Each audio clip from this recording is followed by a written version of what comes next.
G'day. I'm standing here with bare feet and dirty hands. Usually I'm working as a photographer. You can call me a nature photographer because for the last 35 years I've been travelling around the world making images that can inspire people to get out in nature, to connect with it. But in March 2020, I was stuck at home like most people. That put a spanner in the works. But that ended up being a good thing, because it gave me the opportunity to fulfill a dream I've had for a long time of having a garden that I could grow my own wonderful, colourful, natural, fresh, organic food. So I did.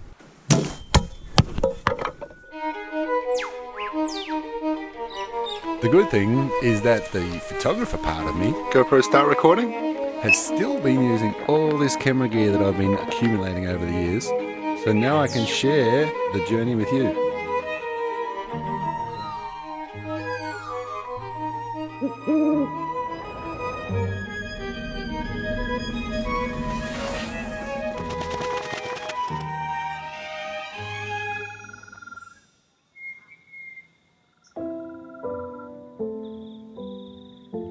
It all began with a bare hill and an idea. A weedy hill, actually, secluded deep in the Australian bush, far away from any town and even further from a city.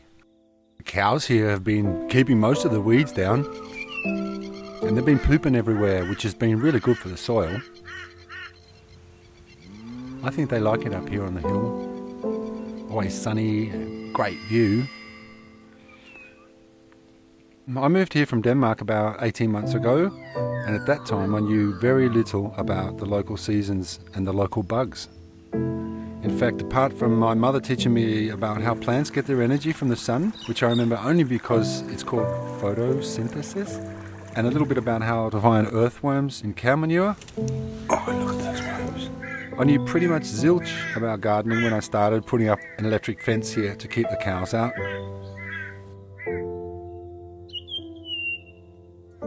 By the way, these videos I want to make are not meant to be how-to videos, but rather videos that I just want to share of my own enthusiasm of watching how plants respond to human care and nurturing, and to convey that enthusiasm through my camera, motivate people to get back to the garden and connect with nature, and rediscover how amazingly enriching it actually is.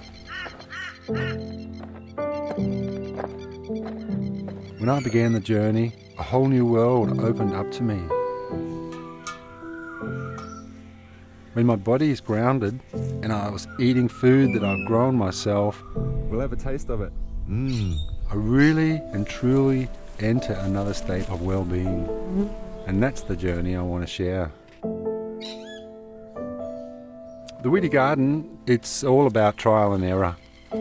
I love to make experiments, and in the coming videos, I want to share some of my experiments which, all going well, will end up helping me to see if plants are sensitive, sentient beings, just like us. Where can we put this little girl? We'll put it right here. Yeah, like that. I had planned to make an episode on how to get rid of caterpillars, the organic way. So I asked some of the locals what they did, and of course I googled it. The search results came up time and time again. Chili and garlic spray, garlic and chili spray. So I went and picked some chilies. I got my hands on a bunch of garlic, which I munched up with an axe in a bucket. I made a fire to simmer it all for a little while and thought I was doing great. I sprayed it all over my greens. But the next day, there were still caterpillars munching away on my plants. So I did it all again and made it even stronger.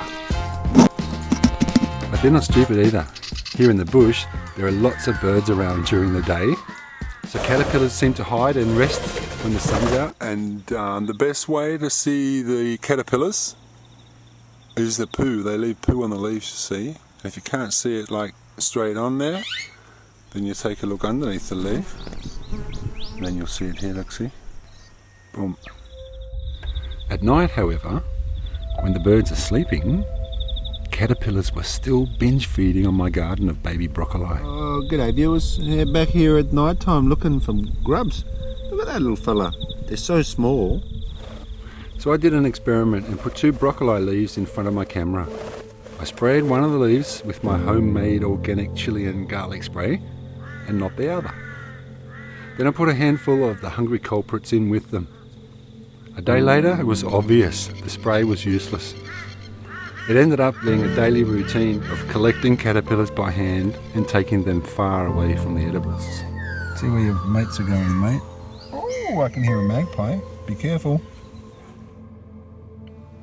Apart from the caterpillars on the broccoli for a few weeks in May, everything seems to be doing great, so I think I'm on the right track with this. Anyway, the most interesting thing that I've learned so far, and also the craziest thing I've heard, is that every single plant here in this garden get their food from bacteria farts. Yeah, bacteria fart. A healthy soil is full of bacteria that eat all the dead organic matter. And it's their farts that the plants live on. Who would have thought that, right? The way I see it is like this. Let's start with the word compose. A song is composed of any number of notes in any number of combinations. And a photograph is also composed of light, angle, color. We are, in a sense, also a composition of natural elements that all derive from the earth itself. So too are the plants. In fact, every single living organism is a composition of natural elements that exist all around us. Now let's look at the word decompose, the exact opposite. To take all those elements and separate them again back to their original forms of carbon, nitrogen, potassium, magnesium, sulfate, and so on, so forth, just like on your periodic table. So when a plant or an animal dies, we all know that it decomposes. But what is actually happening underneath the ground?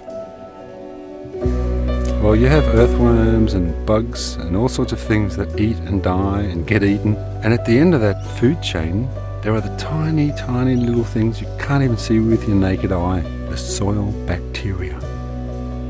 They are basically the end of the food chain in the animal kingdom. They release or break down those elements back into the soil so the plant kingdom can take them in through the roots. Oh, that just smells like a fresh forest in the morning. Check it out. See, if you look at the close-up of all the microbes, they start the same cycle of life and death, composition and decomposition again. So a healthy living soil is full of soil bacteria, releasing the elements back to be reused by the plant kingdom. So far, so good. And my plants are powering. It seems they love my soil bacteria. I'll give it a bit of soil bacteria. So I reckon the first episode should start with how I make soil bacteria. So it's very, very simple. To make 100 litres of this stuff, which is heaps by the way, and will probably last you for years, will take 21 days. But what I did was I started with 2 litres of water and ½ kilo of white rice. The starchy rice is what you want to use. Just wash the rice in the water for a while, strain off the rice and then cover the top with a linen cloth.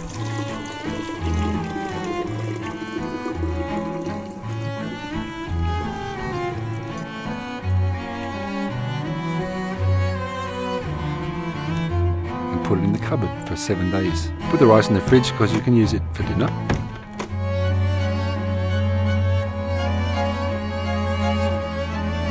After 7 days in the cupboard, add ½ litre of full cream organic dairy milk. Don't use coconut milk, soy milk, almond milk, cashew milk, or anything other than dairy milk because it won't work. You need the lactose bacteria in the dairy milk, right? They apparently eat all the bacteria we don't want. So give it a stir and pop it back in the cupboard again for another week. It'll end up separating into curd and whey. Keep the whey and give the curd to your chickens if you have any. They'll love it. Or give it to Miss Muffet. Don't throw the whey away because you need the whey. You want to take the whey, which will be around 2.3 litres, and put it in a drum that can hold 100 litres. Add the same amount of molasses, about 2.3 litres, and then fill the drum up with water to 100 litres. If you want to make a smaller batch of say like 20 litres, You can get a 20-litre drum at Bunnings, and then you could just use half a litre of whey and half a litre of molasses with 19 litres of water.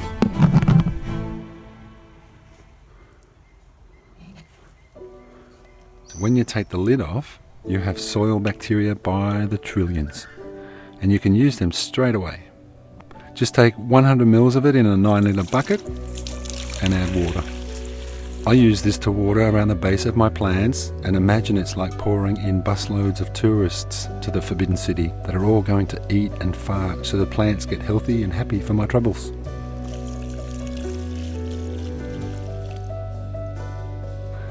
It doesn't stop there either. Once you have your soil bacteria base, you can take it to the next level and use it to make your free organic fertilizers. I've got one that's called Chicken SH1T, another one that I call Seaweed. Yeah, you need lots of seaweed. The one I call Comfree. I'll explain how to make those and also how I use it to speed up my compost. Making a compost can take months and months, but when you use soil bacteria, it speeds up that natural process to just 21 days. That's got certain ingredients too. So I'll show you how I make my fertilizers and my compost. So we're getting our soil ready to plant our little vegetables. And I'll show all that in my next episode, so stay tuned and we'll take it to the next level. Hope you enjoyed the video and learnt something. Hope you're inspired to get your own garden going. It's really simple. Beautiful, happy, healthy plants. Welcome to the Weedy Garden channel. Have a nice day and I'll catch you later.